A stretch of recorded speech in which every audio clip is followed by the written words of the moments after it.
Good evening, everyone. It is 5:30. I call this meeting to order. Roll call, Ms. Rhonda. Here. Here. Here. Here. Here. Thank you, ma'am. The first thing on the agenda is public comments. No one has signed up, so we'll move right along. Executive closed session. Executive closed session per North Florida School District Policy 1.14A stating that private or closed discussions by the board may occur as part of a regular or special board meeting. Executive sessions may be held only for the purpose of considering employment, appointment, promotion, demotion, disciplining, or resignation of an employee, or to discuss matters of pupil punishment if requested by the parent or legal guardian. No resolution, agreement, or motion considered in the executive session shall be legally binding unless the board reconvenes in public session and presents the item for vote of the membership. In addition to the persons permitted to be present at an executive session under the Freedom of Information Act of 1967, 25-191, the attorney of the school district may be present at an executive session of the board of directors. Finally, Arkansas Code Title 25, Chapter 19, Section 102C1 states the specific purpose of the executive session shall be announced in public before going into executive session. Please join me in the executive closed session for discussing the following matters: employment, appointment, promotion, demotion, disciplining, or resignation of an employee.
We are back in session. Madam President, Yes. I so move to amend the agenda to remove action item 5.2. Second. It has been properly moved and second that we amend the agenda and remove 5.2. Is there any discussion? All those in favor say aye. Aye. Any opposed? It passes. Madam President, Yes, ma'am. I move to add an agenda item 5.2A, Community Service Learning Partners. Second. It's been properly moved and second that we add an agenda item, which will be 5.2A. Any discussion? All those in favor say aye. Aye. Any opposed? It's adopted. So can we start the agenda now? 5.1 is the first one, employment and personnel. Madam President, Yes, ma'am. I so move that we accept the 5.1 employment of personnel as discussed in executive session. Second.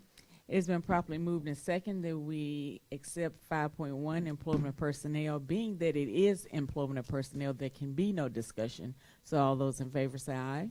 Aye. Any opposed? It passes. 5.2A. Madam President, Yes, ma'am. I so move that effective immediately that the board no longer takes action on applicants for community service learning partners to allow parents to determine the appropriate community service project for their student. Second. It has been properly moved and second that, can you state that again? That we no longer take action on applicants for community service learning, and that the parent has the autonomy to decide for their student. Any discussion?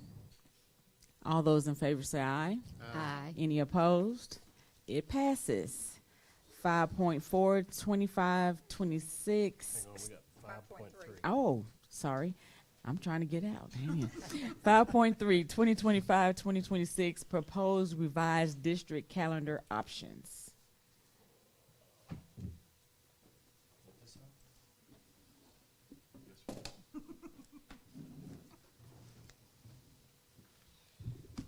Good evening, Madam President, members of our Board of Education. For the record, my name is Greg Paluski, the proud superintendent of the North Little Rock School District. Joining me to my right, Mr. Jacob Smith, our assistant superintendent of Network B. This evening, very briefly, what this action item is, I'll just state the action item up front. We are simply asking the Board of Education this evening to take action on some options and changes potentially to the 2025-2026 calendar, and we're asking you to take an action to approve to send it to LPPC and CPPC for 10 days. That will be the ask. Madam President, members of our Board of Education, number one, when I certainly look last week and have been for the last several weeks, when I look at where our scores are, where our students are, one of the things, certainly as a leader, that you've got to immediately look at is what are some areas that we need to make some adjustments to immediately. And one of the first things that often comes to mind is time and how we're using time. You remember a few years back and actually I'm going to go to option 2 first, if you would. If you could pull option 2 up. If you remember a couple years ago, one of the reform initiatives that we had rolled out, although it wasn't rolled out as successfully as I would have hoped, was the implementation of early release Wednesdays. The whole notion of that concept and reform initiative was to allow teachers more planning time. And we know that there's a direct correlation between the level of quality planning and the level of instruction. There's a natural connection to that. And so we've embarked on this through several years. If you remember when it didn't get rolled out as well as it should, it was one of the hot topics of the superintendent's teacher advisory. So I worked closely with our teacher advisory. We came up with a modified plan, which is what we had, which basically allowed for professional development each month. It allowed for more collaborative planning time, and it allowed for individual teacher planning time. Now, unfortunately, over the last several years, Mother Nature has had a different plan for us, and since we're on a minute calendar, we've never got to implement early release the second part of the year because we had to use those minutes back in order to end school on the last day. Again, for the record, one thing that I learned that nobody wants to go to school after Memorial Day. I've learned that. So as we began to think about this, the first thing I did is really talk to our leaders, and I really had a lot of questions around early release. My first question was, what does attendance look like on an early release day? Because we're actually shortening some of the school day in order to get out early, and then we've actually ended up adding minutes at the end of the day. I can tell you by looking at that data, it's been as high as 12% in some schools. That's high to me on that day. Average is probably about 7 or 8% of students that are absent on that day. We can't afford for any child to be absent at all. The second thing that I learned from principals is that some parents were choosing to pull their children out earlier than early release. And so when you start to add those things up and then talking to principals, you start to question what is the quality of instruction is happening in that day when you've got shortened periods. That's what I question. Certainly talk to our principals first. They are at the same kind of conclusion of what do our students, what do they need now, and what our children need now is that they need high quality instruction every single day that we can. And so if you look at it as it's proposed right now, that would be 21 early release days from now till the end of the year. We need full days. So what this proposal is, and I'll kind of wrap it up in sum, is that proposal 2? I'm going to start proposal 2 first. Or where's the, yes, that's it. This is actually option 2. I'm going to start with that. So what this recommendation is on this one is it removes early release days for the remainder of the school year after August 8th, which is next week. And then, there's another school board meeting, and that's what we would, I'm sorry? You said August, October. I'm sorry, October. Thank you. That would be the last early release day, and then we would just continue with our normal schedule as it was to the remainder of the day. Now, by doing that, since we've expanded the day, there's 5.7 days actually that we would gain. So then the question would become, if we had inclement weather, we can use those days. Obviously, if we didn't use them, our teachers would be owed that towards the end of the year. That's the first option. The second option, after talking with our superintendent teacher advisory, which really came up their idea, and I talked about, what could you do with those 5 days? Well, not use all 5, but we could take, say, 4 of them and add 4 full-day professional development days back in the calendar. And so what the next option is,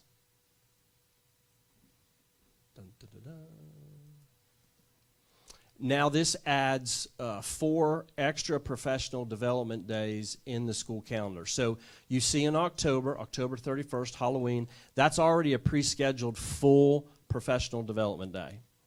So if you look in December, the last day, which I believe is the 19th, thank you, Mr. Smith, that would be a new all-day professional development day, and you'll see there's an asterisk there because that is the last day of the second quarter or the last day of the first semester.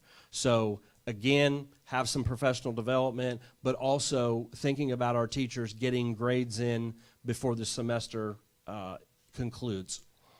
Coming in January, when we come back after the holiday, you'll see that that is already a built-in professional development day on the 6th. That is already there. So when you go into February, there is nothing, but now we've added, I believe it is on the 11th, so that would be a full professional development day for teachers, no students. Thank you. Whoever just did that, thank you. I can see better now. And then there's parent-teacher conference on the 12th. And then there's a no school day on the 13th. So we thought that might be a great package, not only for parents if they wanted to plan something, but also where we've got professional development, parent-teacher conference, and then no school. Then you see we go into March, and now we're starting to think about testing. So we put a day in March 11th. That is also, you see the asterisks, that is also the last day of the third quarter. So thinking about our teachers, thinking about wrapping up their grades, but also some meaningful professional development, data deep dive early in that day as you will. Then in March we go into spring break. You'll see those days there are green. And then April there is nothing because that is Atlas testing month. So that is our highest priority.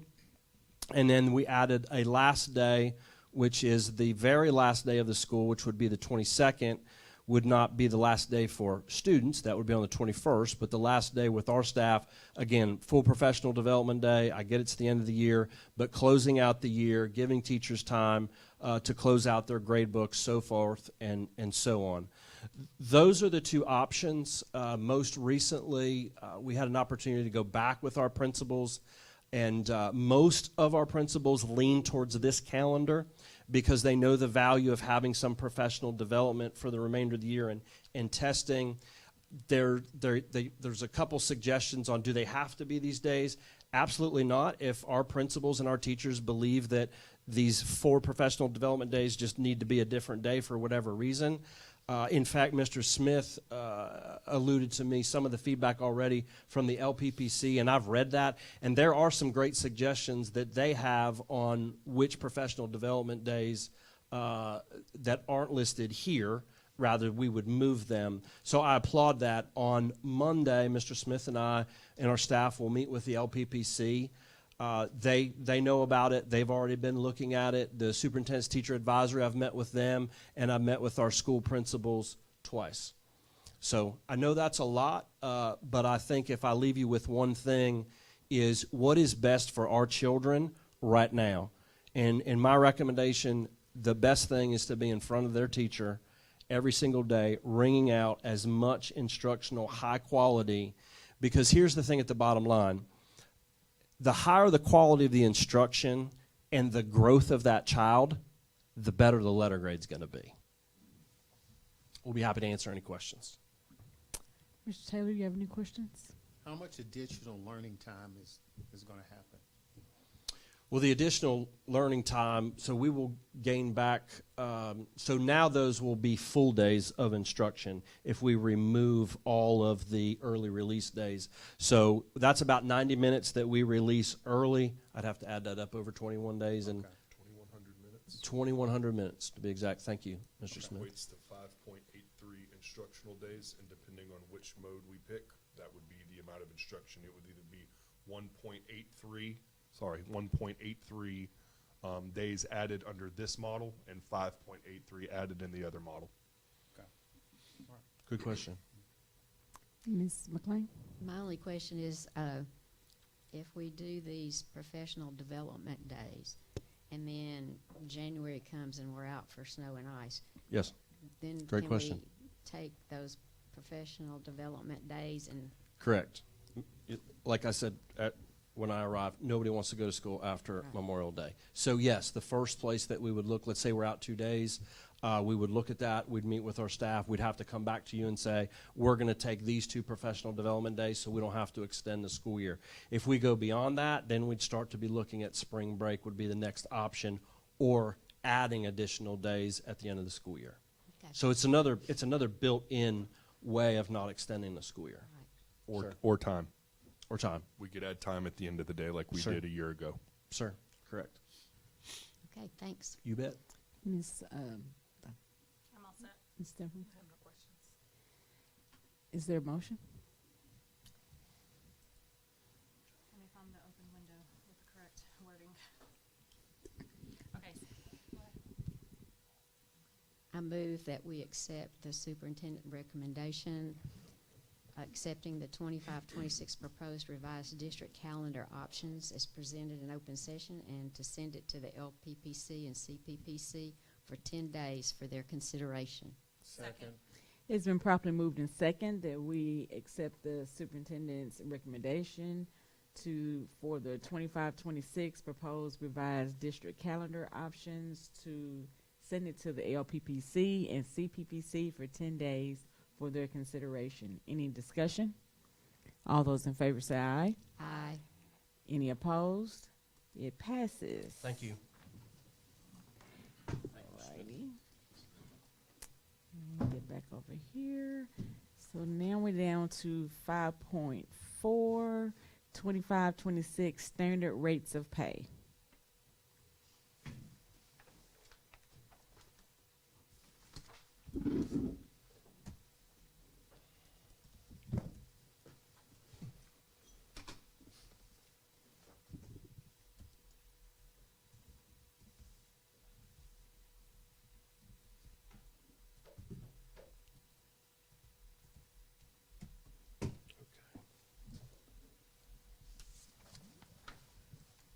Madam President, board members, what this proposal is to go back to a different standard rates of pay. Before, Scott Stanger, Chief of Staff. Brian Brown, CFO. Just the overview before Brian goes into the details.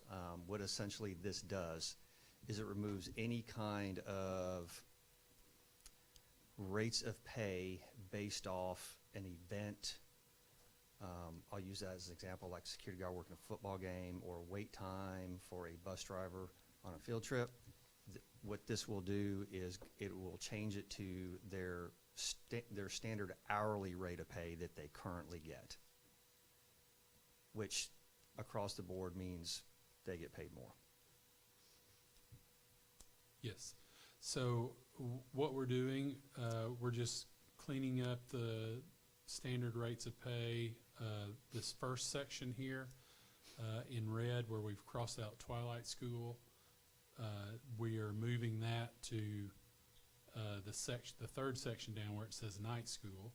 We're putting those together because after school tutoring, credit recovery, night school, all of that happens within the regular school contract time period. So between the first day of school and the last day of school, that's when those items happen. Summer school happens after the last day, so that's a different time period. We're not adjusting the rates of pay for the summer school program. We're looking at the transportation, so if you look there at the second category, labeled transportation, we've got trips labeled on the first line, and that's during the regular school year. And if you'll go across to the next column, that says hourly rate / overtime if applicable. So during the regular school year, if a bus driver's driving a trip, they're going to get their hourly rate of pay, and if they go over 40 hours, they'll get overtime for that. We are eliminating drive time and wait time. That's the two edits that are on line 2 and 3 in the transportation section. So now we'll just have trips that are during the regular school year. They'll be at the hourly rate / overtime if applicable, and then trips that may happen during the summer, that will be at the $18.06 per hour.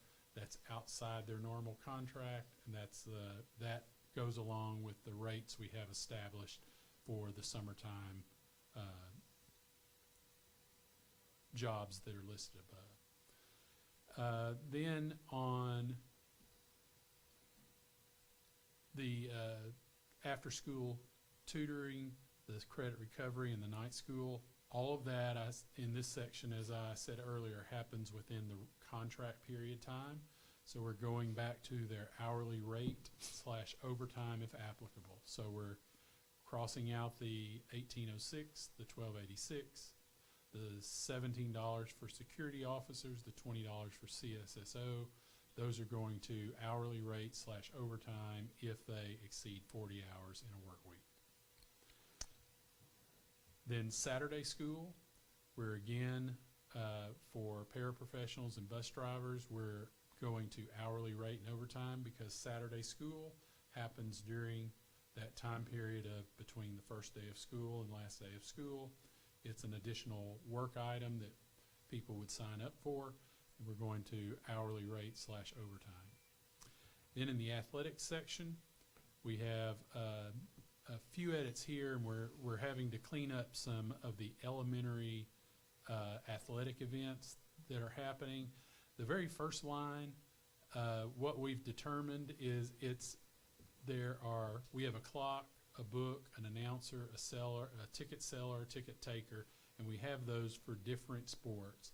And all the sports have different time frames. And so we found that one rate doesn't work for all sports.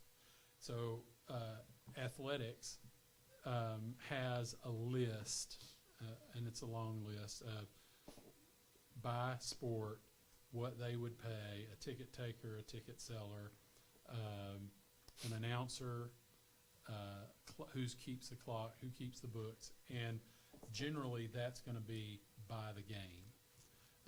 There are some exceptions to that, but they have an entire list of rates that they pay. So here we're crossing out that $60 per night, and we're just going to say the rates vary based on the sport. Athletic establishes those rates, and they have that set. So we'll pay according to what the established rate is on the athletic schedule. The next item is elementary. We just had one line here that said elementary $15 an hour. That has proven not to be workable. So I worked with Coach Ballon to get this as he needed it for the elementary activity. So elementary athletic event coordinators, they will be $25 an hour. Those are your people who are coordinating the elementary volleyball, elementary basketball, and if we have additional sports that are added at elementary in the future and have a coordinator, that's what the rate that we would pay. Elementary ticket and concession stand workers, they're $15 an hour. Elementary clock and books, those are $15 per game. And then under security officer for district athletic events, we're crossing out the $17 per hour. We're adding hourly rate back in there. Our district athletic events happen during the contract year, and we're going to use the hourly rate / overtime if they exceed 40 hours. And then CSSO, that'll be hourly rate / overtime, the very same situation. And then we're adding another option here that says security. So if those are going to be trained non-security district employees that would like to help out security to staff those athletic events. So that may be,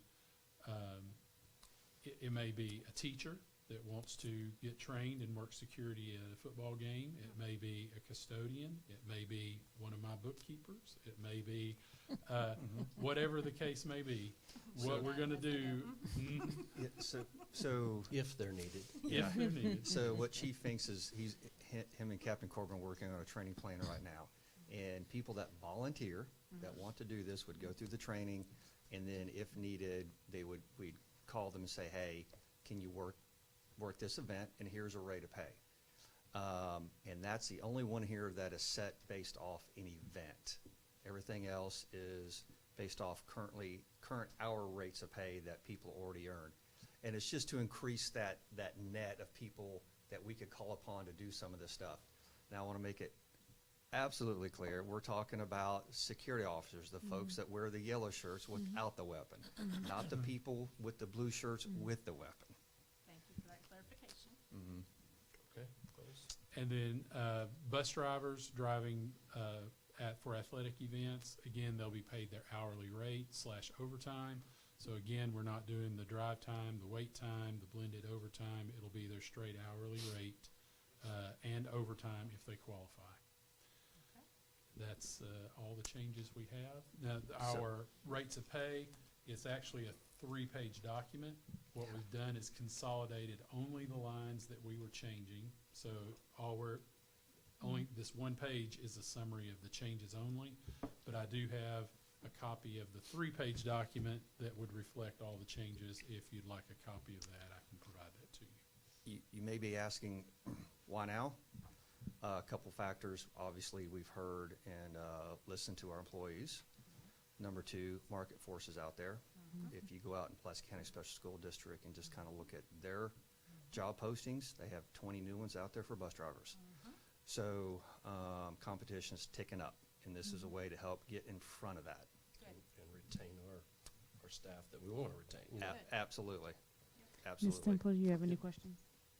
Yeah, I'm just curious, what is the policy on wait time? Is it if it's over a certain amount of time, or or distance, or I'm just curious what is? So the approval of this would eliminate wait time. Currently, it's your bus driver's time is divided for trips in drive time and wait time. So if you're driving a bus, let's say to a band competition in Springdale, obviously your time from North Little Rock to Springdale would be your drive time. If you get there at 1 o'clock, you don't leave till 5 o'clock, you would have a 4-hour wait time, and then you would have your drive home. So we had a rate of pay for their drive time, rate of pay for that wait time since they weren't driving, and then again on the return trip. What we're proposing is to eliminate the designation or distinction of drive time and wait time, and the whole time will be their hourly rate and overtime if they exceed 40 hours in a week. All right. I guess I was wondering if they're in town, do they stay at the Discovery Museum, or do they come back and go back late? I mean, I was just curious Those kind of field trips, it really depends on location, but obviously, like in the Springdale thing, they will be there with the buses for the entire time, and now there's no distinction. They just get their hourly rate of pay regardless. It does depend on the group that's going, how long they'll be there, if there's another trip that needs to be delivered somewhere, and how close it is to the district. Local smaller field trips, we do run shuttles, so the buses are moving all the time, but there is now there's no distinction between drive time and wait time if this passes. All right, and I noticed that we don't have any idea how much more this costs. Did you kind of calculate how much? Prior to the change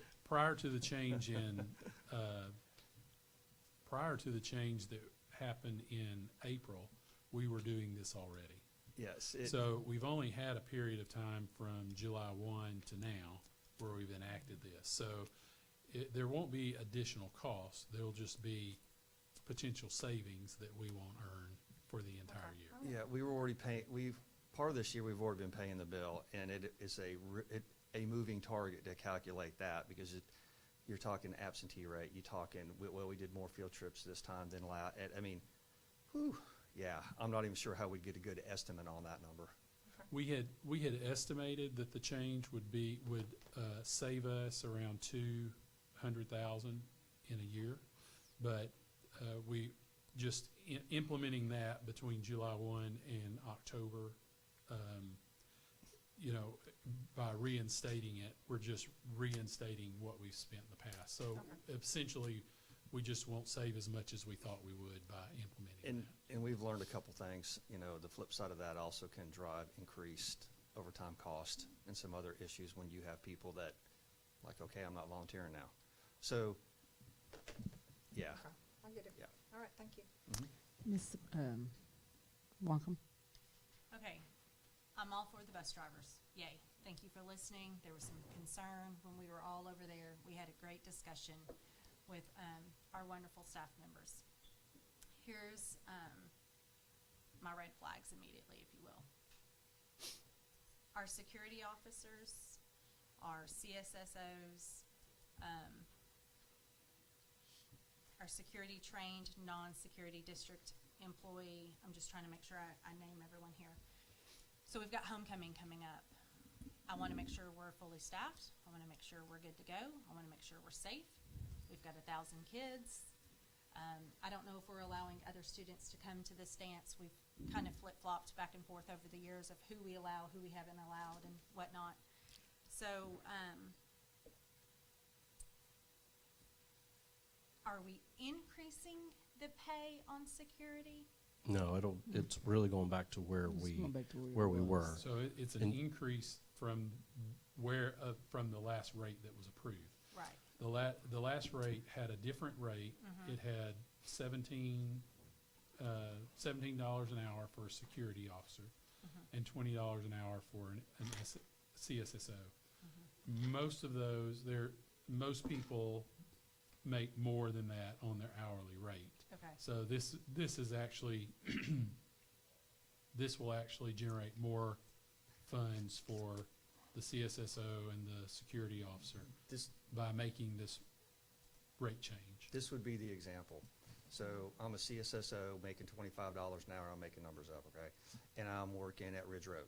Yeah. Well, now Chief Finks asked me to work a football game. Now I go work the football game. I'm doing essentially the same job, same body armor, same weapon, same everything. Now I'm making $20 an hour. Okay. This reverses all that. So they would make, if Now they their go make hourly rate 25 was, at both locations. yeah. Okay, There so is it no- just cleans up the books, if you will, That, makes it clear and concise. No matter what, this is your job, this is your hourly, we move on. it does that across the board. Correct. And I will say, Ms. Walton, just like we heard when we went down to transportation, we heard it from bus drivers. We've equally heard it from our security personnel as well. And so, some stuff with child nutrition. I mean, Right. it covers everything on the classified side. Okay, so I'm gonna bring this up in open session, we've had discussion, what about the teachers that have morning duty and after-school duty? We've briefly spoken on that, but that's not in the document, so I'm assuming we're not tackling that as of tonight. We are not. Okay, all right. Is that gonna come back to us? Yes, ma'am. Okay. Yep. All right, that'll satisfy We're- me for now. We're doing the classified side right now. We'll go back and look at the license side. Okay, That's in the works. okay, very good, thank you. I like this. Thank you. No question. Awesome. I have one. Sorry. Ready to roll. Finally, I got one. Just for clarity, so the overtime kicks in after 40 hours 40 hours of work in a week. of work in a week. Mhm. Okay, hypothetically, I worked 38 hours this week because I was sick. And so 2 hours, or whatever happened, I'm at 38 hours. But I work a 4-hour game. Do I get overtime for 2 hours? Yes. Just one. 2 hours you got to at your, make it 240. so you get and 2 then you'll hours get- at your regular time, and So then 2 if hours I'm at making overtime. $20 an hour, then and I need to make up 2 hours, for 2 hours I'm getting paid $20, and then those last 2 hours I'll get $25 Or time and a half, or yeah. time and a half, Whatever whatever that math whatever is. that matters. Yeah, Okay, yes, ma'am. got it. Just want to be clear that Excellent. when the overtime kicks in. Correct. Madam President, the only thing that I will add is if this is approved tonight, we will make sure that we get this out first thing in the morning to our employees. May I, one more time, I apologize. Mhm. And I may be remembering this differently, but did President Trump just say something about taxes and overtime's different, or does that apply here, or no? If I there, stumped everyone.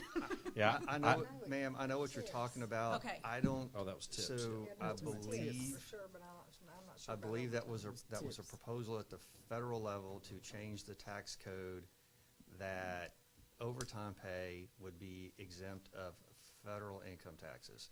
Okay, I don't know that any of that's ever hit Congress yet or whatever. okay, okay.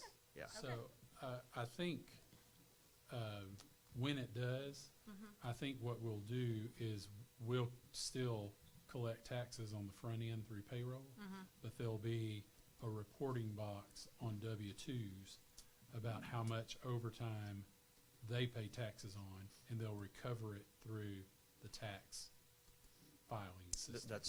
That's one of the ideas, but we have no earthly idea what's gonna come out. If it's Yeah. not in If- play right now, I'm Yeah. fine. I just Right, didn't it know is. if it was in play and if that makes a difference on this. No, ma'am, it doesn't make, it doesn't make any difference on hourly rate of pay or So no. overtime pay. The Yeah, answer is and no. everybody's taxes obviously is individually different. Okay, yep. Do I have a motion? I move that we accept the superintendent recommendation to approve the 25-26 standard rates of pay. It's been properly moved and second that we approve the 25-26 standard rates of pay as discussed. Any discussion? All those in favor say aye. Aye. Any opposed? It passes.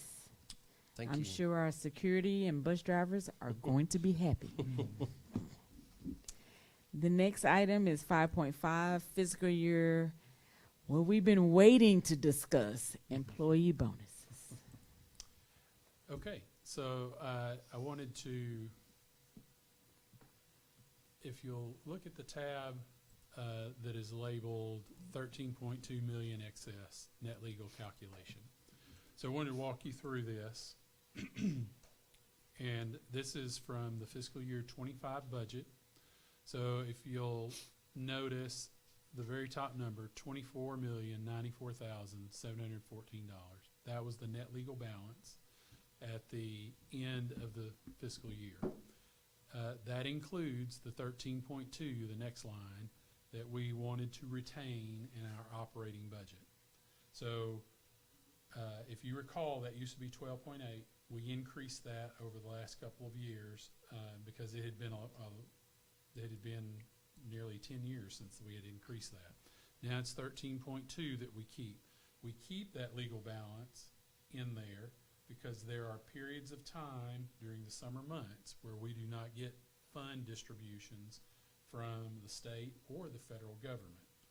We have to have cash in our system to operate payroll all through the summer and to make purchases using federal dollars that are reimbursed, and we have to do that until federal funds start flowing again in the month of October. So that's the reason we keep that retained legal balance.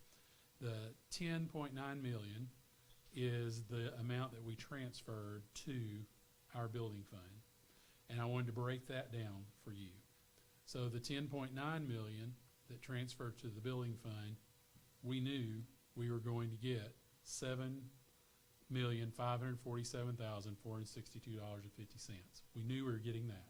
That's part of the refinance, the bond refinance that Mr. Beardsley led us through, where we were banking these dollars for the construction projects that we had planned. So we knew we were getting that.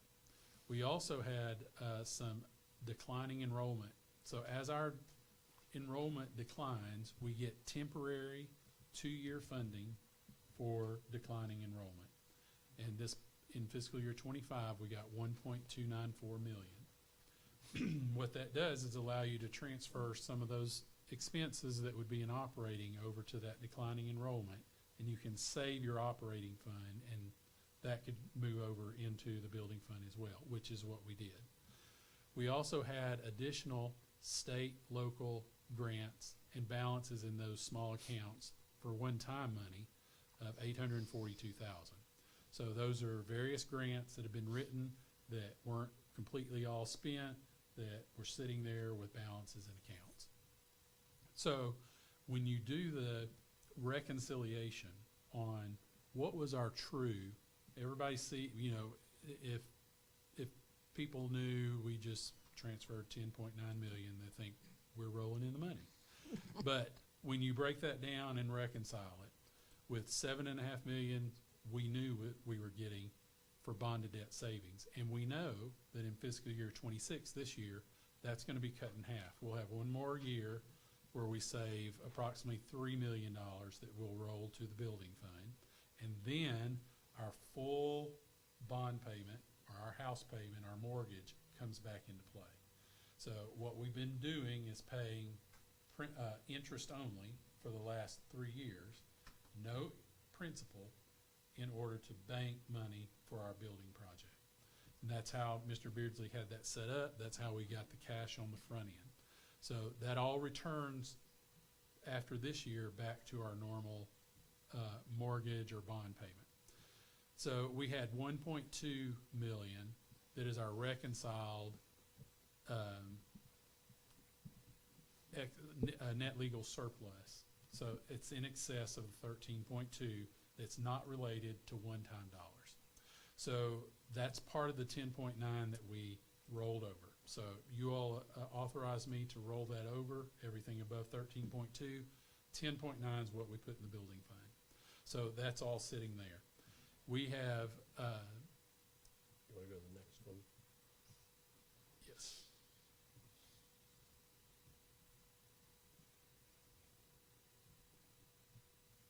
Good stuff. So now what we're bringing you is a plan. So the building fund, we have met all of our savings goals for every year. We have saved the money for the construction project that we have budgeted. We have one more year of $3 million that we're planning to save. That will put us at 100%. We funded what we said we would fund out of operating money. So the $1.2 million, I'm recommending we pull that out, of the building fund and put it in operating, and also bring enough with it to bring 1.5 total. So we're going to bring $1.5 million total from building fund to operating, and then we're going to divide that, we're proposing that we divide that among 1,239 employees. And I'll say, I've got an asterisk beside this because I want to point this out.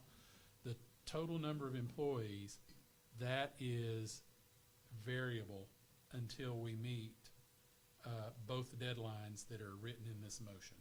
So, and we'll talk about that, but I want to say, just point that out, that the number of employees will change because this, you all hire people through October 1. You're also going to accept resignations through November 1, and we're basing this off of an employee count that happens between October 1 and November 1. So depending on how that rolls, this number here, the 1239, could fluctuate a few. So I've given you just the number that we had on the day that I did the calculation. So if you take the 1.5 million, so we're in the light blue section, 1.5 million, we have to first remove 15% for teacher retirement. That's the district's obligation to pay when we run things through payroll. 15% goes to teacher retirement. 6.2% goes to the Social Security Administration for the Social Security tax. And the 1.5% goes for the Medicare tax. So that leaves a balance of 1.16 million. And then if you divide that equally among 1,239 employees, that gives you the $936.44. That would be the approximate gross. Now, obviously, if we had, depending on the number of people that that resign at the next board meeting, that number may increase some, or decrease some, so that may increase that gross payment. After November 1, I can calculate the exact number. I can put a memo out to the employees and say, you'll be receiving this. This is the amount of your bonus payment. So I'll note here, there was, in our count, we had 13 members of the executive team that were proposed to be exempt from the bonus, and we have those listed there. And then I also have another note there, the double asterisk is about the number of employees that will fluctuate. So in the dark blue section at the bottom, what we have, and we'll go over questions if you have any, but that first paragraph would actually be the actual motion that you all would read. We refer to in the school, for those of you that may be new or don't remember, we don't call a bonus in the school finance world. We call them non-recurring salary pay, one-time non-recurring salary payments. So that's the language, the legal language we use to approve a one-time bonus. And so we have the proposed language of the motion there that you can consider. And at this time, I'll take questions if you have any. Madam President, if I may, just want to make it clear to the public, the executive team members that will not be receiving a bonus, that are listed all here from myself all the way down, I just want to make that known because I know that's often a topic. So I just want to make it clear that we would be exempt from this. We'll start with Ms. Temple. Do you have any questions? The only question I have is, we talked about this payment coming out in December. Is that what you still had in mind, paying in December?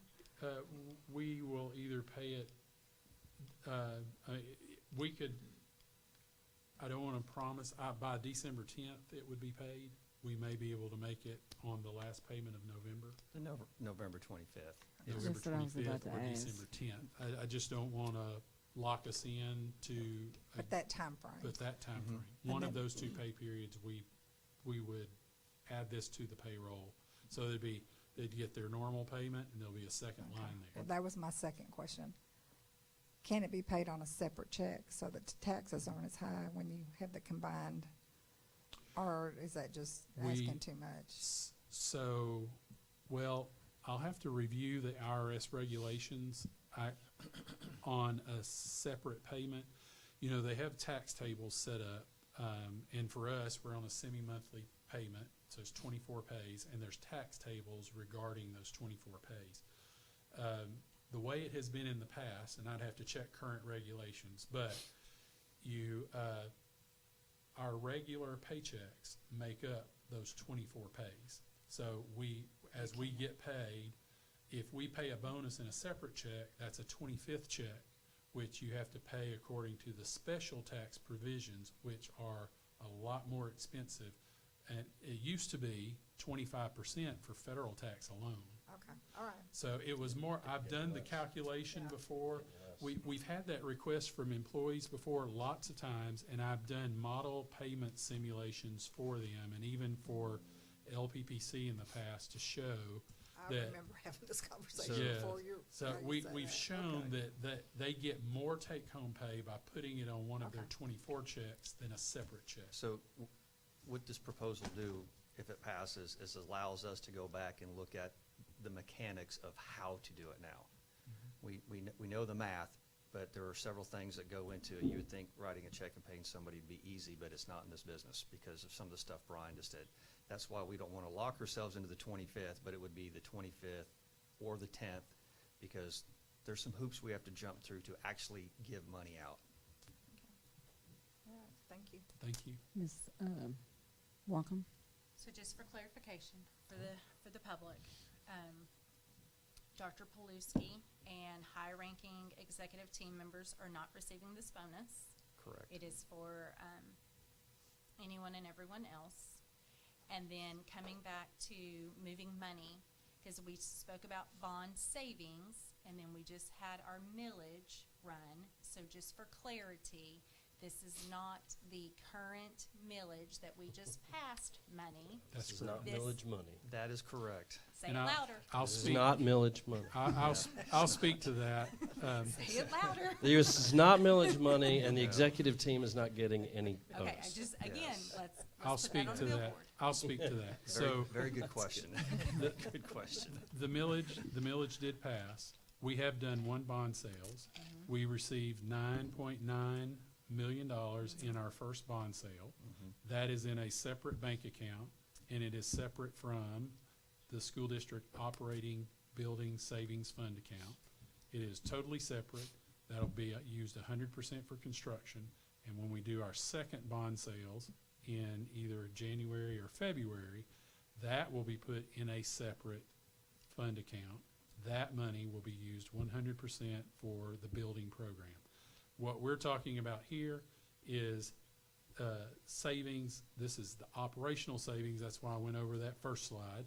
This is the operational savings that the district had generated over the past years. We've met our operational savings goal to accompany the millage money, the bond money that we're using from the millage sale. So we have accomplished that goal, and we have this money that can be committed to paying a bonus to employees this year. So that's what we're proposing. Thank you. Just wanted, again, clarification for the public. Yes. To make sure any and all understand and know and hear, and yes. Yes. So $900, that's great. That'll pay the electricity until at least January. So, good deal.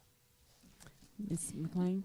In the blue block there where you have the recommended motion, Yes, there's a note down there.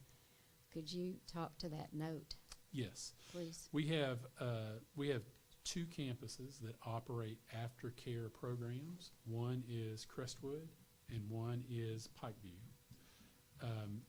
They operate aftercare or summer programs.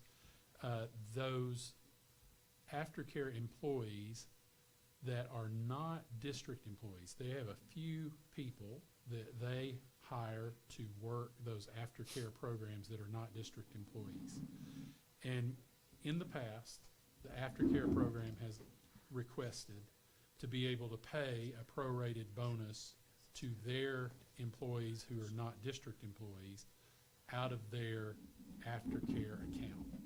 So what this is, that last sentence of the first of the recommended motion, the non-employee aftercare employees are also approved for a prorated bonus payment as noted in the written proposal. So that bottom part there says, if the aftercare program has sufficient funds and they want to pay these non-employee people a prorated bonus, that the board authorizes them to do that.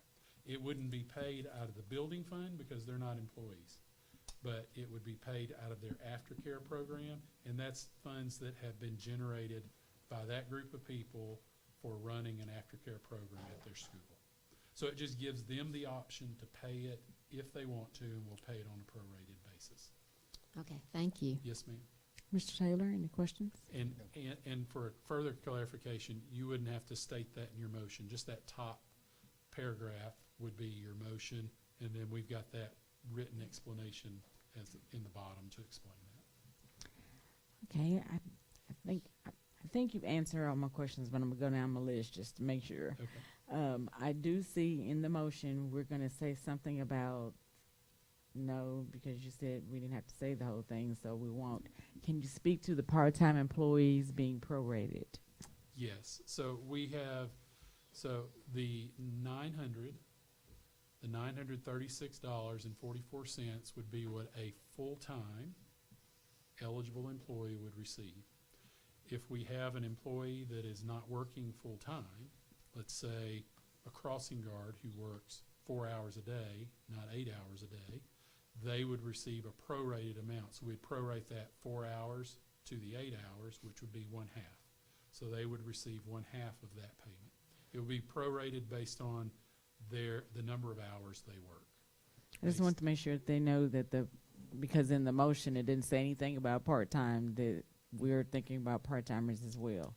We talked about that. Can't be paid separately. Well, you're going to look at it, but it would be better to put it on for the employee to put it on one check. The models we've run, it's better, but we've there again, we've got a little bit of analysis, some mechanical hoops to come back and tell you, hey, this is how this, And I think you kind of sort of answered my questions. That my thing was, I'm just pro trying to get it by November 25th because that's the day before Black Friday. That's that's our goal. Our goal is the 25th. Yeah. So that's the goal. That is Just putting it out there. That's the goal. We're shooting for it, but that's the goal. it may not happen to December 10th.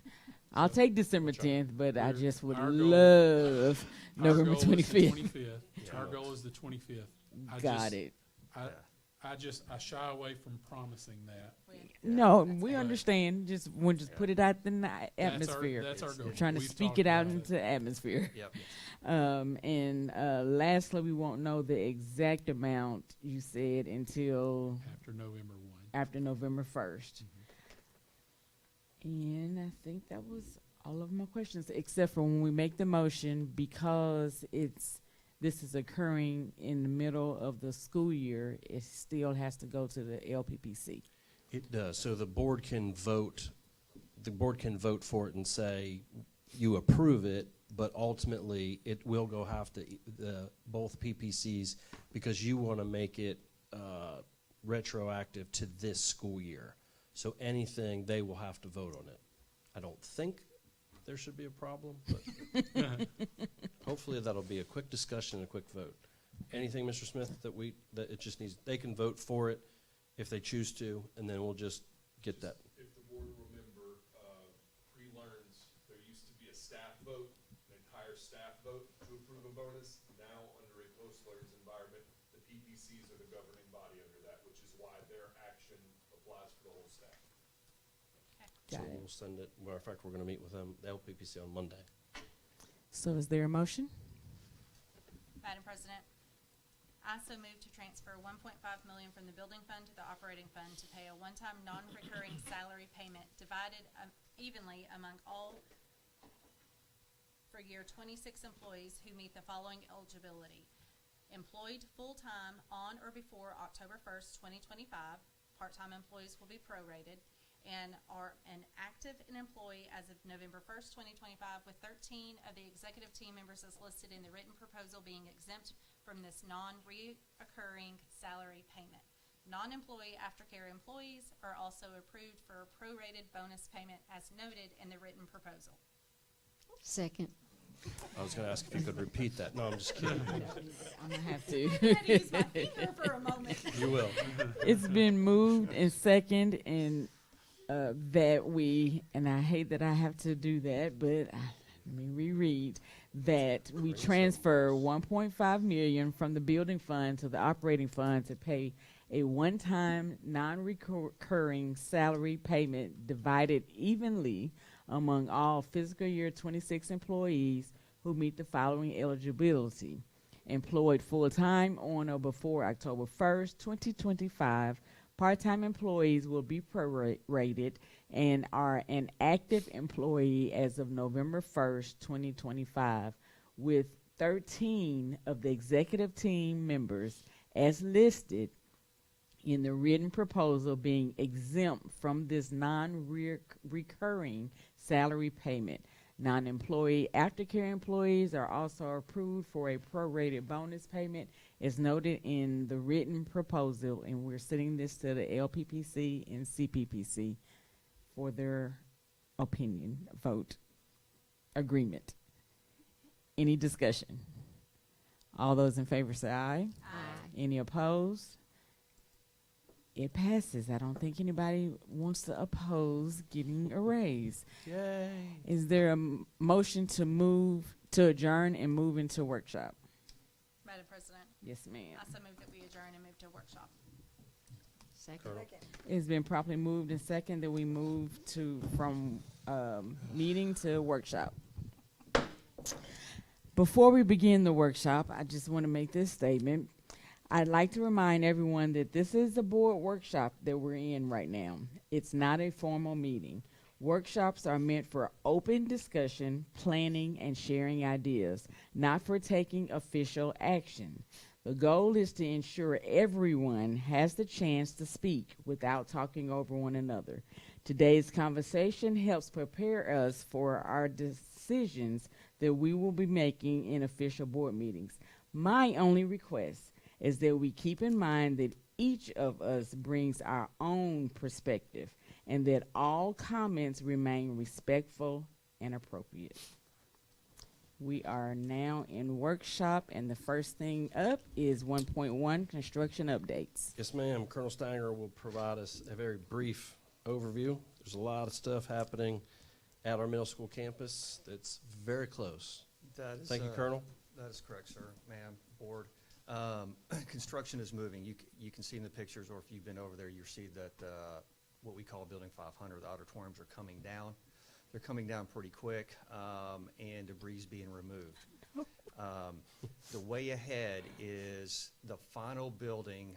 It's got some really tough steel beams and some structures that they can't tear down with what the equipment they've got. So what you'll see going into the weekend of the 11th, prior to that, they'll bring in a crane, literally to build a second crane that has a wrecking ball on it. Yeah.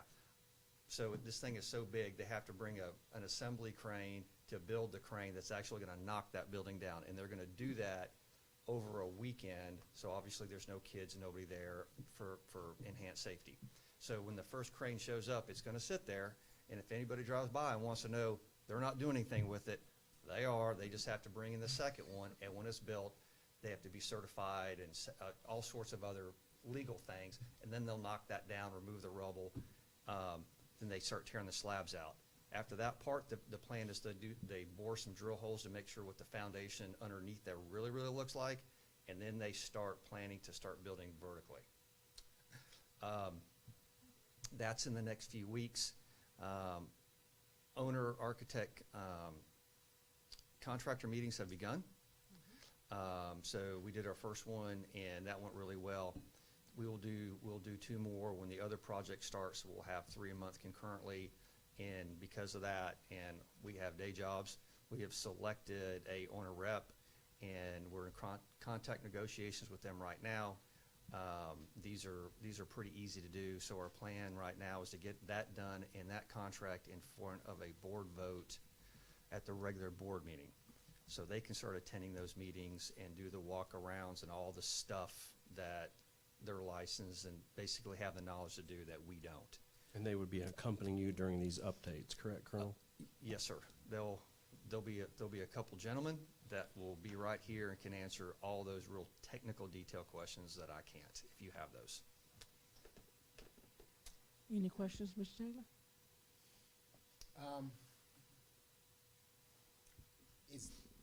Are we tracking the actual work and the cost and seeing if we're staying on budget? Oh, yes, sir. So the way that works is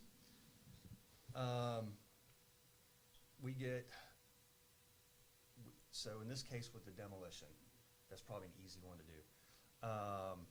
In this case, Navholz subcontracts that out, and then we go out and currently with our untrained eye, that's where we have the owner rep, goes out there and says, yes, this job was done to standard based off the contract that Navholz did with the subcontractor, and here's the cost. Did we get our money value out of it? When it comes to actual construction, there's a check and balance system. So what happens is that the work gets done, or as it's progressing, then the architects go through and do what they call a walkthrough. They go walk through to make sure the construction is happening the way it's designed and supposed to be. After that happens, that walkthrough also will be with our owner rep. They go through it and they say, yes, it's good to go. Then what happens is for payment, in this case, the construction company would send the invoice to the architect. The architect reviews it to make sure it met all the design work, it met the walkthrough they did. Then that goes to our owner rep. They do the final checks on it before it comes to me and Mr. Brown to say, yep, we're going to pay that bill. Are we ahead of budget, behind budget, or on budget? We're right on budget right now. The only invoice we have received, or the cost, is for just this demolition part. Okay. So, but we're gonna have that's why we're having the owner reps come in, because when we start running these things, 3 of them concurrently, it's gonna get busy. Okay. Thank you. And I think, Mr. Taylor, I'll just add, I think once we get rolling, we will provide the board and the public an update of kind of a spec sheet. Here's what we projected, here's where we are, kind of a running list so that you can see in the public where we stand. Okay. Good job. Ms. McLean? No questions. Ms. No Markham? questions. Ms. Tim? I'm good. Colonel, thank you.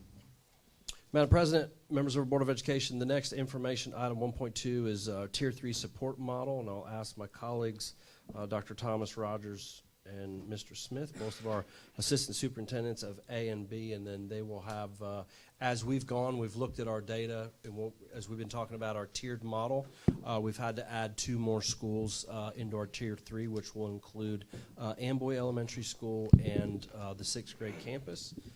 So with that, gentlemen, I will turn it over to you, Dr. Rogers, to start, and then whenever you gentlemen speak, if you would be as so kind to state your name for the public for the record. And make sure that you pull the mic close to you, because the home viewers, it sounds muddled. Thank you. Good evening. My name is Thomas Rogers, the very proud Assistant Superintendent of Network A. We will be presenting tonight the differentiated support model for Tier 3 schools. This is a continuation of what we started in the last board meeting. We have with us this evening from Network A, Mr. Alan Pennington, who is the principal of Amboy Elementary School. All right. Good evening to Dr. Paluski. Hello. Oh, I'm I sorry. need to jump I to- got excited. Thank you. I like the sense of urgency, but I need to throw it to my colleague. Jacob Smith, as stated before, and the proud superintendent as well, the assistant superintendent of Network B. And who I have with me is Mr. Clark, principal of the North Little Rock 6th grade campus.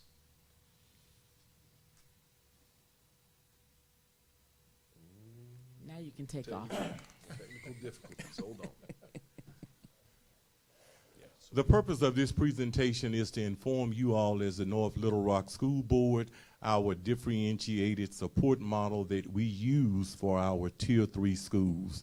We want to be very open and very transparent as we move the work forward for our kids. Thank you, Dr. Rogers. And if the board is familiar again with the last time we presented, we have updated our slide, but we have our tiered levels of support within the North Little Rock School District. And our level 3 is our most intensive support, which involves all of those schools. Level 2, moderate support, and level 1, consultative support. And our school support model philosophy is higher levels of principal and school leadership team supports to improve teaching and learning, and higher levels of classroom teacher and collaborative teaming to support and improve teaching and learning. And before I bring on Mr. Pennington, our principal of Amboy, it just occurred to me that I did not officially address the superintendent and the board. Let me back up. Superintendent Paluski, Madam President, esteemed members of the board, now we're ready for Network A, differentiated support model, Tier 3 schools, Amboy Elementary principal here with us, Mr. Pennington. Mr. Pennington. Thank you. Good evening to Dr. Paluski, Superintendent of the North Little Rock School District, Dr. Regis, President of the school board, and the esteemed members of the school board. Thought I'd take a little of that. My name is Alan Pennington. I serve as the proud principal of Amboy Elementary in Network A. Also, if I can just take a moment, I'd like to acknowledge my team members that came with me. Yes. My assistant principal, Elizabeth Jackson, and I have one of my network instructional specialists, Ms. Davis, Keisha Davis, and then I have Kalisha Franklin, also one of my pre-K teachers, and her beautiful daughter she brought with her. Did I miss anybody? Oh, and Ms. Taylor. She came in the back. I didn't see her. One of my kindergarten teachers. So I thank you, team, for Come on up, Ms. Taylor. Sit with the group. Can you all hear me well? Yes. Yes, Thank you. Before you, you see the slide of our summative Atlas data from 2024, 2025, and pretty much overall you'll see in our ELA, our overall proficiency percentages is 16% proficient, and then our summative math proficiency is 17%, and our summative science is 16% proficiency. So we still have a lot of work to do. Last year, the data points that I'm going to point out is we're going to start with the Atlas summative beginning of the year screeners, and how we use the data to make improvements was we use the Atlas summative data for instructional planning and also creating intervention groups.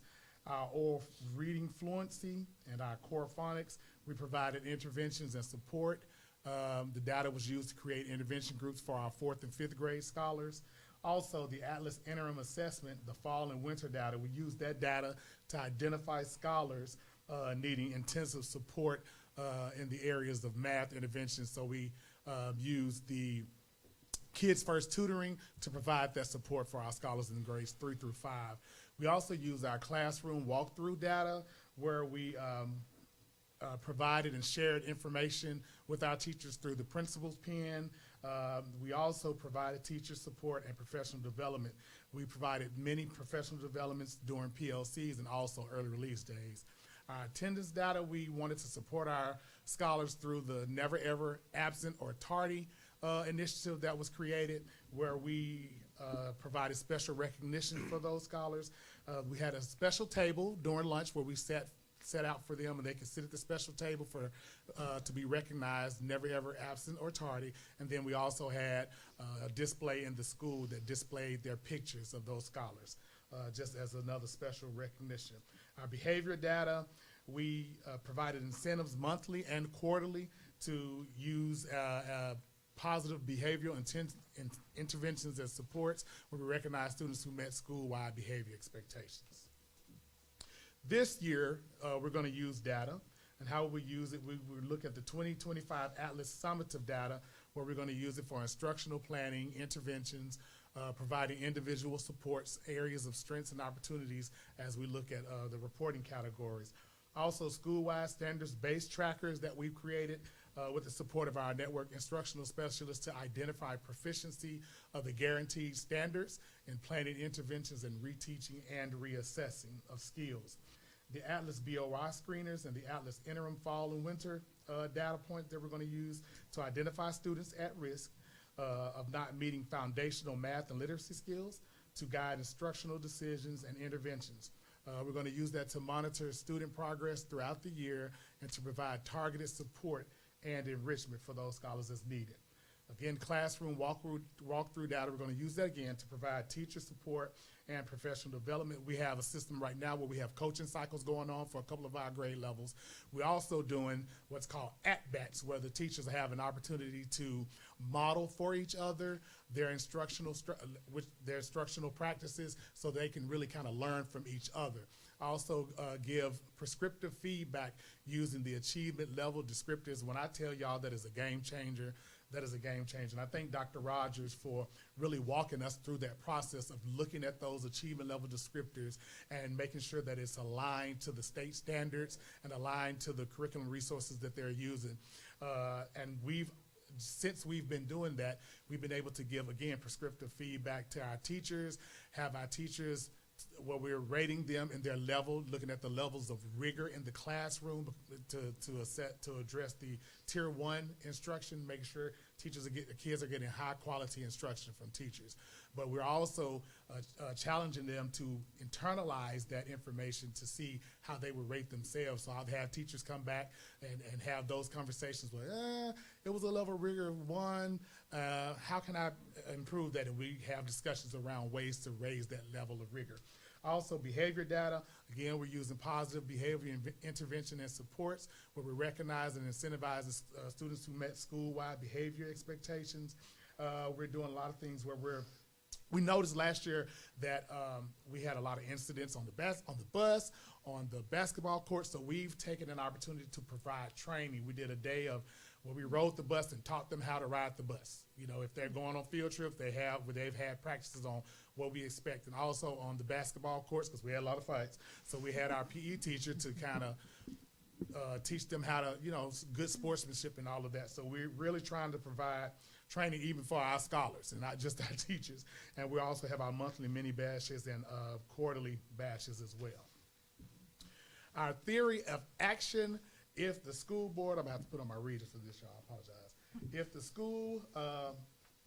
the school-based instructional leadership team provides these supports for teachers where we lead with urgency and purpose, conduct daily walkthrough focused on learning, provide coaching cycles to support effective planning and teaching, and provide clear, actionable feedback to teachers using the achievement level descriptors. And if teachers make these instructional moves where they utilize achievement level descriptors to plan and teach rigorous tier 1 instruction, use anecdotal notes to plan and execute daily small group interventions, and they use that data to reteach and reassess guaranteed standards, then we will meet these goals. In ELA, by 2026, we increased the percentage of 3rd through 5th grade students' proficiency in ELA by 8%. Our baseline data was 16%, so our goal is 24% proficiency. In math, by 2026, we increased the percentage of 3rd through 5th grade students' proficiency in math by 9%. Our baseline was 16%. We have a goal of 25% proficiency. And in science, as you see the same, we have a 6%. If we raise it by 6% in science, then the baseline data was 16%. Our goal is to be 22% proficiency. And that concludes my report. Again, I'm Alan Pennington, the proud principal of Amboy Elementary. Thank you for your time. Want to ask any questions? Any Mr. questions? Pennington, or- I don't have any. Ms. McLean, I don't have any. Ms. Wonkum? Is it you or the assistant that's in the classrooms whenever you guys do your classroom visits? That's a good question. It's both of us. We've really tackled this together. We go in together, and when we come out, we have an opportunity to debrief and really walk through what we've seen, compare using the achievement level descriptors to really provide prescriptive feedback to our teachers and really talk about that level of rigor, because we noticed that it was a tier 1 issue, and we are really working to increase that level of rigor for our tier 1 instruction. And then do you both have rolling desk or just one, or how's that working? Well, hallways. we both had rolling desks, but we found it more efficient to just carry around our notepad, and so that we come back out, make it quick, and not have that to tie us down. But whoever needs one can have one. Ms. Temple? Yeah, I don't want to stay here all night, but real quickly, can you give me an example of prescriptive feedback, like just Absolutely. something real quick? Yeah, I'm glad you asked. I was in a 5th grade teacher's classroom, and she was teaching scholars to provide feedback, to provide feedback in the form of details using the context that they were reading, the text that they were reading. And we noticed that she was at a level 2 of rigor where she was asking her scholars to provide the feedback. Well, the other scholars were listening, but they weren't turning to their books and, trying to confirm that student was telling the right information. So when we looked at the standard and to raise it, because we want them to be at a level 3 or 4 in rigor, because that's how the state is going to assess them. When we looked at the standard, all she had to do was encourage her students to turn to that same page as the student that was citing the evidence from the context to verify in detail that student was saying the right things. So that, and what I'll tell you is that teacher had a sense of urgency. The next day, she didn't know I was coming back. When I went back, she had already instituted it and had raised that level of rigor that quick from Right. that prescriptive feedback. Thank you. Excellent. Awesome. Great job. All right, thank you. Thank you, Mr. Pennington. Thank you. Gentlemen? Yes, sir. Dr. Paluski, Madam President, members of the board, esteemed members of the board. Network B is up, and Mr. Clark is going to be presenting for the North Little Rock Middle School 6th grade campus. Thank you, Mr. Smith. My name is Michael Clark, proud principal of North Little Rock Middle School 6th grade campus. Madam President, members of the board, Dr. Paluski, I'm proud to be here tonight, but it is also one of those situations where I wish I was here presenting on information that was in a better light. However, as I told my staff, and the day after Dr. Paluski sent us our letter grade, it was a Wednesday night, never forget it. I text Mr. Smith. He met with me the next day. I vomited, excuse the word, every excuse I could think of, everything that I thought went wrong. Once I got it out, I felt better, and it was time to move on. Did the same thing with my staff on a faculty meeting that following Monday. This is their excuses right here, that after the meeting tomorrow when I get back to school goes in the dumpster, because that's what I told them I was going to do with it. After that faculty meeting, they felt better. They were angry because they knew we should not be an F school.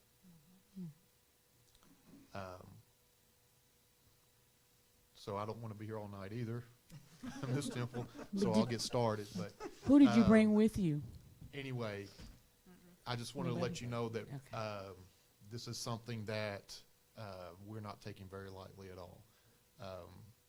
I'm not saying it was an embarrassment, but we know we can do better, and we will do better. To move forward, looking at our data, and I have looked at last year's data compared, or the 23-24 data versus this year. And of course, I know we can't compare student to student or year to year because the students are moving on. But however, that's how we're graded based on year to year in our grade, and that's how we look at it. And we fail in every single category. Thus, our grade fell. And that's something that we really have to look at. The grade, or the areas that we fell the most in, was ELA and science. Math did fall, but not very much, because we focused on math last year. We did not focus on ELA, and we did not focus on science. That has changed, and I will go over that in my presentation of what we're going to do with that change. But as you can see, we only had 15% of our students that were proficient in ELA, 17 in math, and only 12 in science. It's unacceptable. So that we have got to work and do a better job of making sure that we are moving those kids in those level 1 and level 2 areas and getting them moving up that scale where we can see those kids growing and getting into that proficient area. So moving into last year, and I don't want to dwell on this because this was last year, you know, that got us into a situation we don't want to be in anymore. We used the beginning of the year screeners, the years before Atlas data to place our students in our reading program. We used a Success Maker math program to place our students in a self-paced math program in our advisory class that was totally separate than our math class. Then we used the ORF and the core phonics in our Read 180 and our dyslexia classes. But that's just 2 of our 5 reading classes. And so those were the only 2 that really got consistent data through the school year. This year that's changing. The Atlas Interim, we used it for the weekly department meetings, looked at that. They used it for the alignment, the pacing. They used it for the scaffolding to start building on how to reteach those standards that were not met. The classroom walkthroughs, we use it for teacher support, provided some professional development, and then analyzed the trend data. Attendance, this is one thing that has hurt us in the past. We have relied on our interdisciplinary teams to reach out to those students that have been chronically absent. They have done a good job with that. And then they have also relied on our attendance secretary to provide them with those reports. And they do a good job, the best we can, doing that direct contact with guardians. And I'll talk about a plan that we're using this year that hopefully will change that.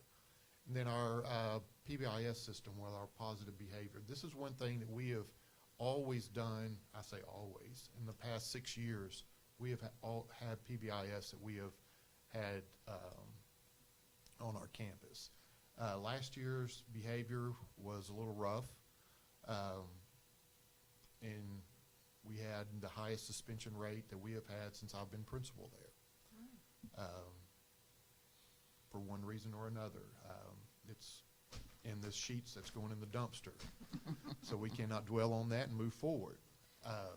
So hopefully we can change that this year. So that was last year. So moving into this year, this is what I'm excited about. And as you can see, there's a lot of things on here. It's a lot more things that we're going to try and do this year. So the summative data that we took from last year, we're using that we've already used it for planning. We're using that for individual student reports. So we're taking our ELA teachers, our math teachers, and our science teachers are going to begin to work on this and looking at where is each individual student and where are they going to be right now, where are they going to be when they take that first interim here in a few weeks, where are they going to be when they take that interim in the winter, and how are we teaching them, how are we meeting them if they're not gaining mastery. That's what we're going to do. That's that individualized student reports. We have a Success Maker program for math that we started last year. This year we're starting a new program that we're excited about. We're going to get trained in that here in a couple of weeks, Success Maker reading, because we saw gains in Success Maker math, and this is the sister program to that. So that's a personalized learning approach that we're going to use in our advisory program. The LEA Insights, we're using that. We have identified the bottom 25% of our students in both math and ELA. So it's not just the math kids that we're looking at. Like I showed you earlier, you saw that. Our ELA scores dropped. So we're not focusing just on math this year. It's focusing on ELA also. The Atlas beginning of the year screeners, again, we use that to place our students in the reading classes. We're going to continue to look at that throughout the school year for our interventions. We are now using, well, we were using it for early release, but that may be going away. But we're still going to use an intervention time where we're blocking off a time period where our students are in a block of time for an hour and a half with a math teacher, where it's an extended period of time. And we're just working our bell schedule as we need it to personalize learning for those students. Our classroom walkthrough specialists, our walkthrough data. One of the big things that have changed this year is that we have a network instructional specialist that has already hit the ground running. She has done an amazing job already of getting into the classrooms. We have several new teachers this year that she has already pulled them, helped them, been in their classrooms, and we have seen huge gains with that already. We have our team model, but she is taking it one step further. So not only is she helping them, but she is also pulling the data. We have seen where we have placed students in our reading classes that some of them were wrong, and she caught it. We got them moved, and so they're placed in the right area. So those are things that we were missing. So our tennis data, we now have a network wraparound specialist that's helping our interdisciplinary teams. They have already gone out and made home visits. Great. So it's not just phone calls that we're making. We're going to go see those people. Awesome. And so that's that extra layer that we're adding this year that we have not been able to do in the past.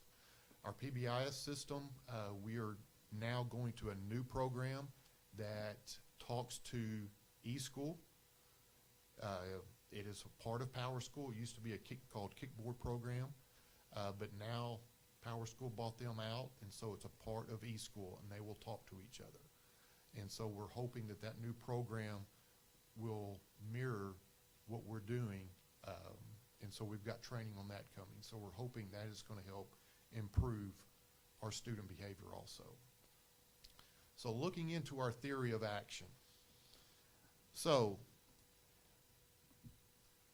if the school-based instructional leadership team, or ILT, provides these supports, those protected collaborative times, those PLCs, our core subjects, our math, science, social studies, and ELA meet every week.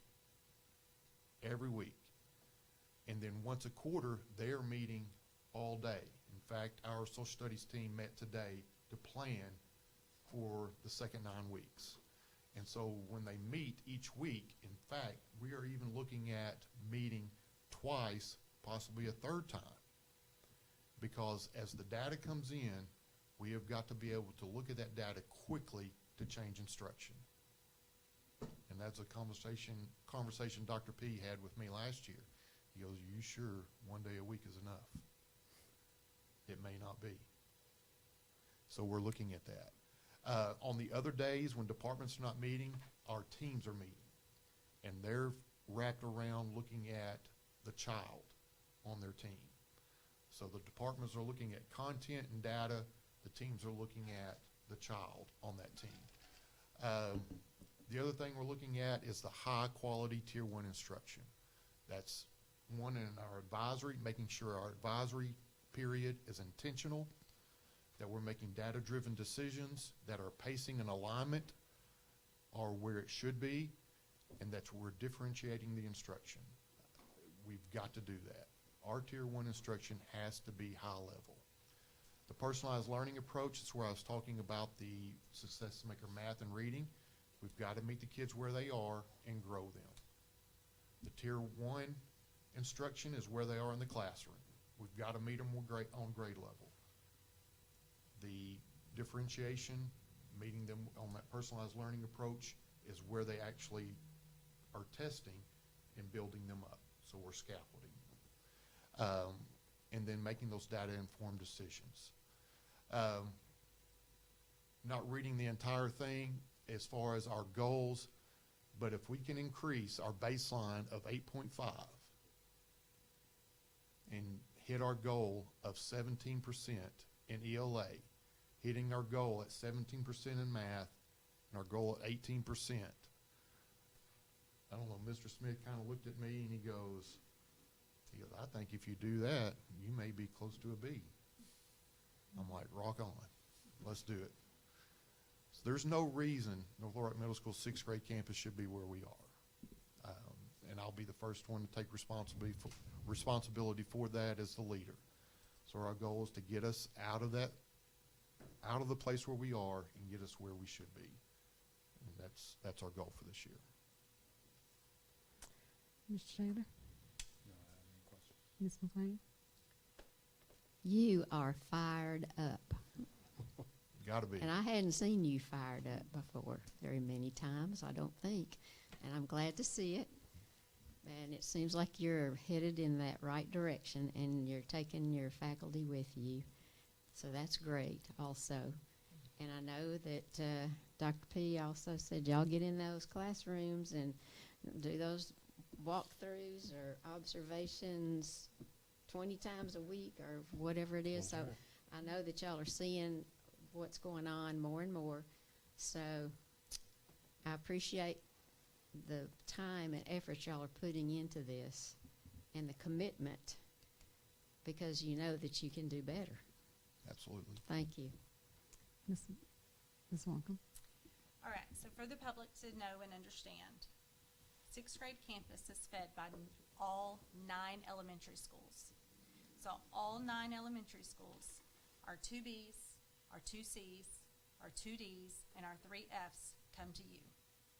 So honestly, you get the first crack at them, if you will, where it counts, right? I just want the public to understand that. So I heard you mention we have 5 reading classes.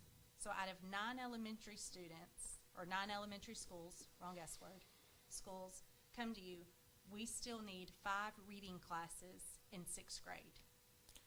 In all of our students, let me be clear on that. All of our students take reading. Very good. And it's based on their reading level. So even if they are reading above grade level, they're in our enrichment reading class, which is taking them above their grade. They're teaching them above grade level text, reading text. Accelerating. It's basically accelerated, yes. Very And good. then we have an on grade level, and then the strategic reading classes like the Read 180, the dyslexia classes. So we're meeting them based on their Lexile levels. So where they are is where we're meeting the needs of each student. Correct, yes. So each reading class is designed for each student's needs at that point. Yes, Very correct. good. Yes. So I'm going to ask a hard question. Did we destroy the system that you had in place a few years ago, and has that made a difference? Because we went from one grade to another grade. We've lost some teachers. We've added some teachers. We've got some new teachers. We don't have the experience in some teachers. Did we destroy the system? It's going in the trash. Okay. Okay. I can't, it's one of those things I can't dwell on the past because I can't do anything about it. So we've got to plan for where we are right now. And I've got to take the teachers that I currently have, and we've got to do the work. Okay. Very good. Thank you. Ms. Temple? I have no questions. Well, just to piggyback off a little bit of what Ms. Wonkum said, you are in a unique situation in that let's just take a student that starts pre-K with us and go all the way through. On the elementary level, they have 6 years to work with that one student. On the middle school level, they have 2 years to work with that one student. And then on the high school level, they have 4 years to work with that one student. You have that one single year to hit the mark with the student, and then you don't see them again. So it does put you in a unique situation where it's kind of hard to grade you on last year's because you've got new students every year.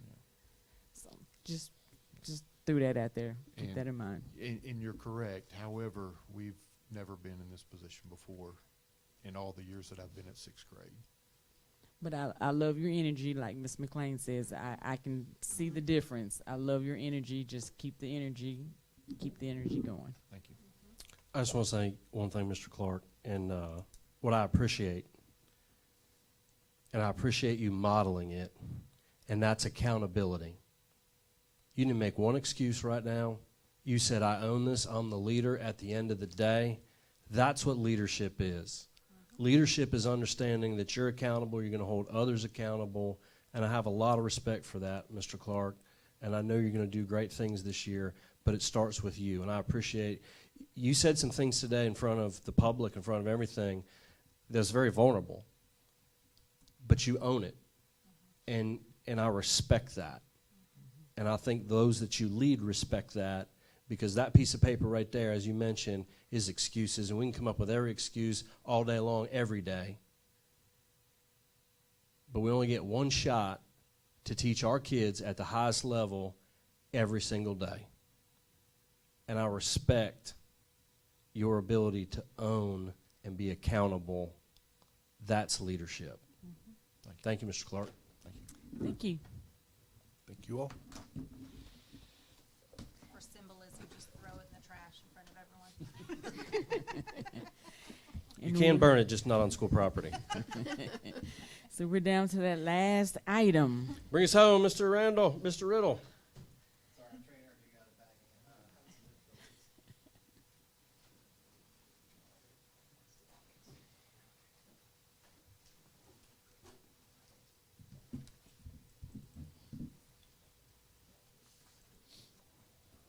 Mr. Riddle, you have exactly 2 minutes to present this information. I'm just kidding. Just kidding. Take us home, Mr. Riddle. There we go. So I'll be bringing you a full IT update tonight on some of our projects for the remainder of the year. And not asking for any money tonight. I know that is rare for me, but not tonight. I'll be back in a few months for that. So this presentation outline our planned projects for the rest of this year and include a little overview of what we plan for the rest of this year. Wanted to go over my team briefly. There's a photo of all of us. We do exist. I don't have us from left to right, but we're all there, including our new people. Mr. Javier Warren, he's our middle school tech, and Mr. Billy Pruitt, he's in the back there. He's our new systems admin, who is learning how to run this tonight.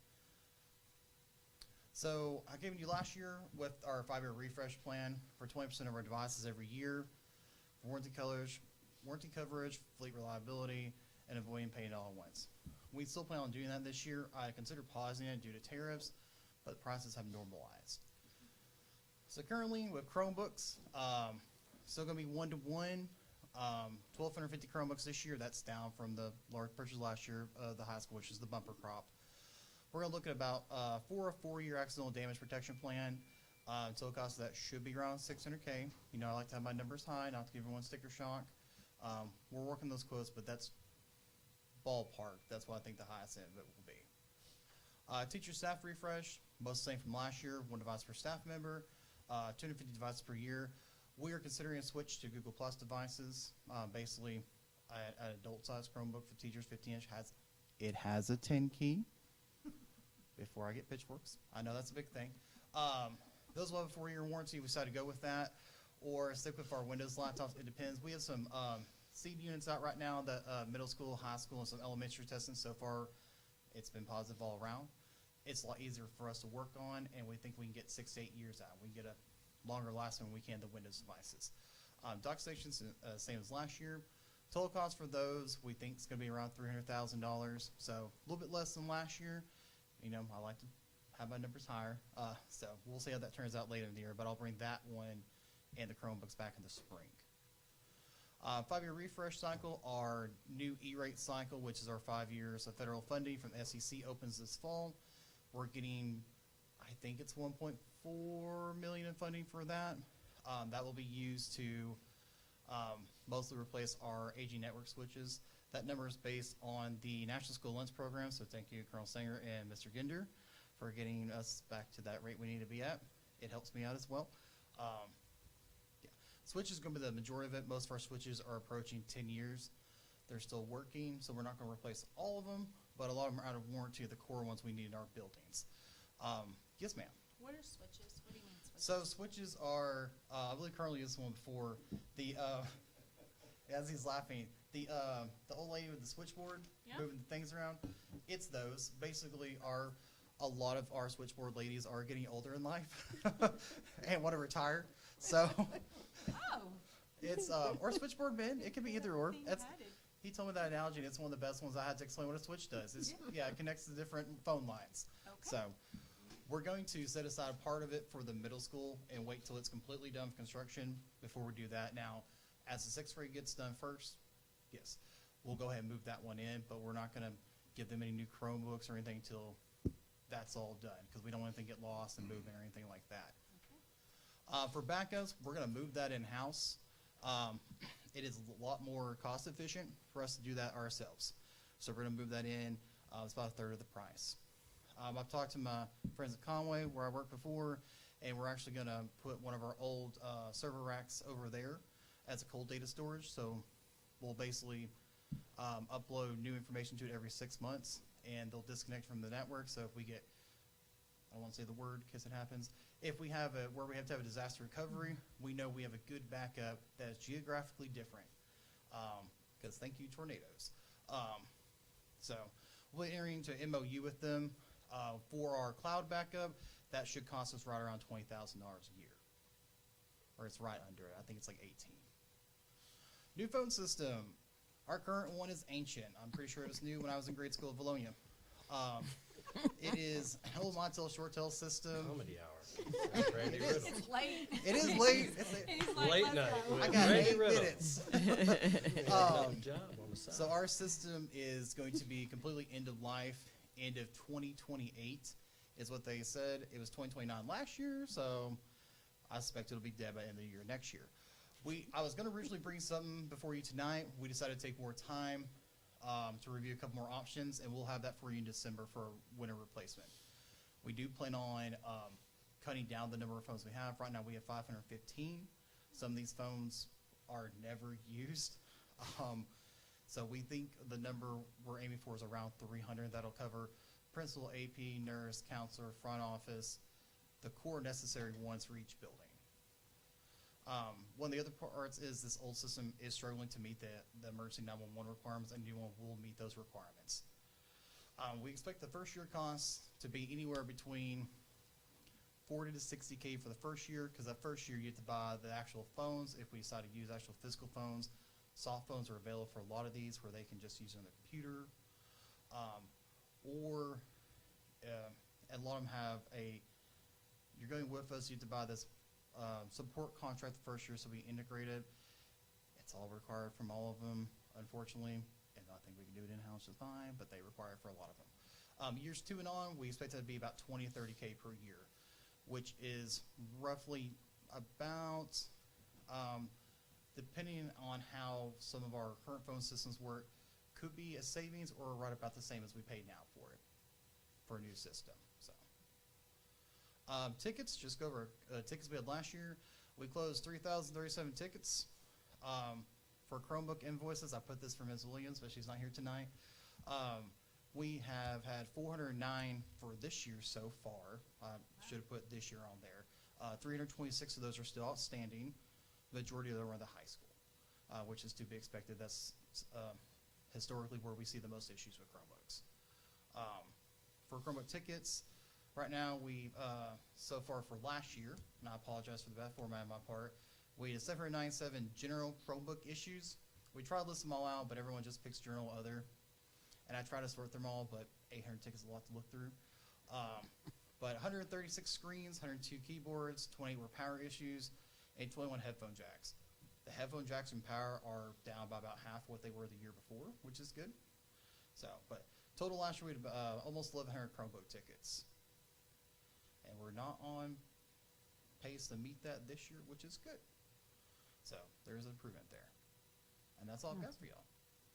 I got 5 minutes. Ms. Dibble? I have no questions, thank you. Ms. Wonka? Did we ever go to digital faxing? At one point in time, Yes, I we remember. do. We have a system called eFax. So we did do that. Yes, one of the things we're looking at with our new phone system is instead of that being a separate product, being a part of that product. That's what I wanted Yeah, to hear. see if Thank it's you. included with it to save some money there. Yep, very good. No questions, but thank you for closing us out in such a fun way. Mr. Taylor? No questions, thank you. I have no questions. Okay. Therefore, I just want to thank everyone for your input and being respectful of discussion, and let's go home.